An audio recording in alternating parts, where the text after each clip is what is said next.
بسم اللہ الرحمن الرحیم۔ تو آج ہم پڑھیں گے سبق نمبر 5 حصہ نمبر 2، ٹھیک ہے۔ سبق نمبر 5 حصہ نمبر 2۔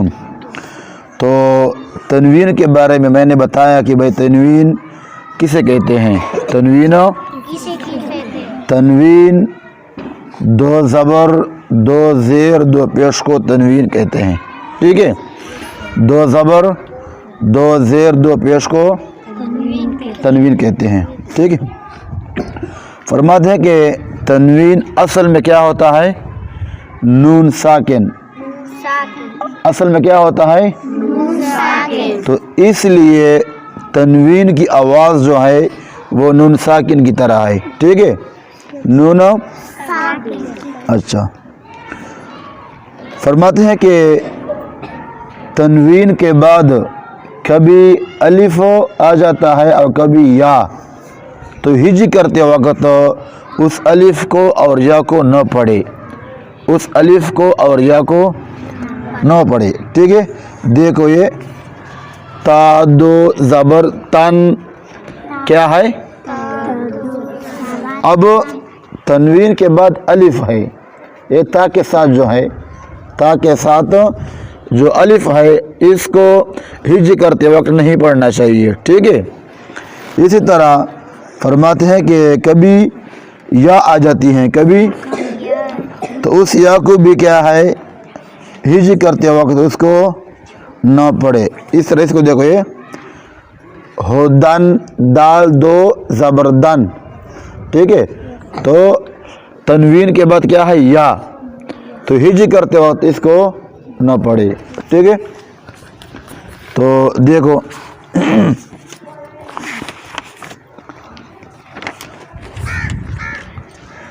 اچھا، کچھ کے بارے میں نے بتایا، آج ہم پڑھیں گے وا، ٹھیک ہے۔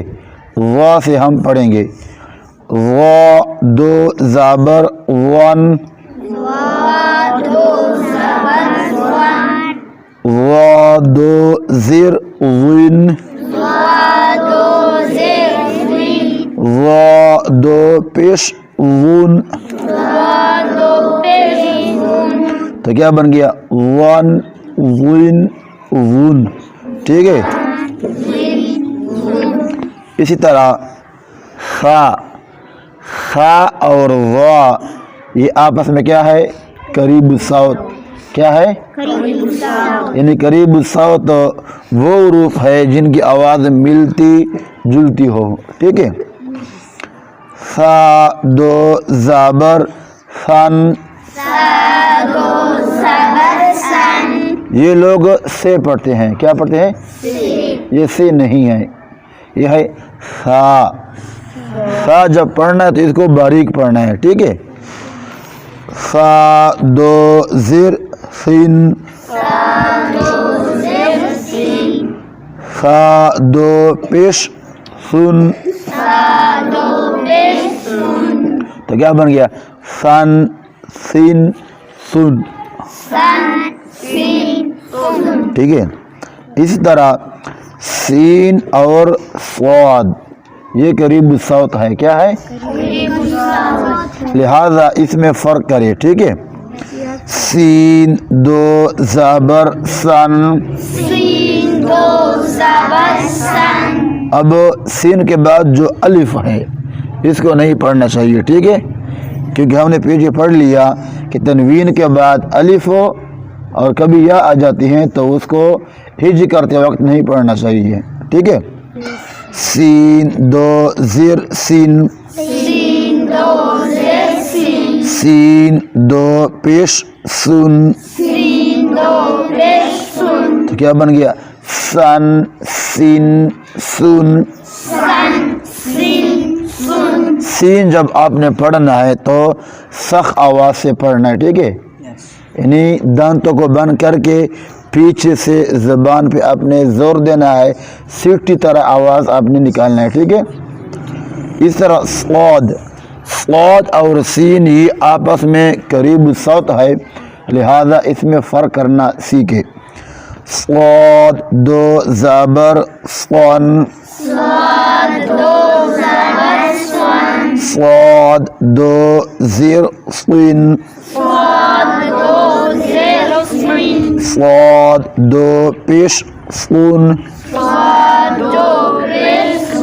کیا بن گیا صن صین صون اس طرح دال دو زابر دن اب اس دال کے بعد جو یا ہے یہ دیکھو یا تنوین کے بعد ہم نے کیا کہا کہ تنوین کے بعد یا آ جائے تو اس کو ہج کرتے وقت نہیں پڑھنا چاہیے ٹھیک ہے ہج کرتے وقت چکلے پٹو کو باندھے وائے بے الف اور یا نپچے اخلے الف اور یا نام با نپچے اخلے دال دو زیر دین دال دو پیش دون تو کیا بن گیا دن دین دون اب اس کے بعد بود بود اور دال یہ آپس میں کیا ہے لہذا اس میں فرق کرے اور گھروں میں بتائے یہ اکثر لوگ اس میں فرق نہیں کر سکتے ٹھیک ہے پیچھے ہم نے بتایا کہ ولدالین کے بارے میں ولدالین نہیں ہے ٹھیک ہے ولدالین بود ہے ٹھیک ہے لیکن لوگ فرق نہیں کر سکتے کیونکہ لوگوں نے مدنی قاعدہ نہیں پڑھا مدنی قاعدہ نہیں پڑھا جس نے مدنی قاعدہ نہ پڑھا ہو تو اس کا نماز ٹھیک نہیں ہے ٹھیک ہے بہت سی غلطی ہوگی نماز میں بود دو زابر بون بود دو زیر دون بود دو پیش دون تو کیا بن گیا بون بوئن بون تو دیکھیے یہ مکمل یا تک یہ قریب صوت ہے ٹھیک ہے یہ دیکھو یا تک یہ 29 حروف جو ہیں ٹھیک ہے 29 حروف تہجی اس سب پر تنوین ہے کیا ہے تنوین دو زبر دو زیر دو پیش ہے ٹھیک ہے لہذا اس میں فرق کرنا سیکھے تو یہ آج سبق نمبر 5 حصہ نمبر 2 ہم نے پڑھ لیا کل سے انشاءاللہ سبق نمبر 6 پڑھیں گے ٹھیک ہے رواں اور ہجی دونوں طریقوں سے ہم پڑھیں گے ٹھیک ہے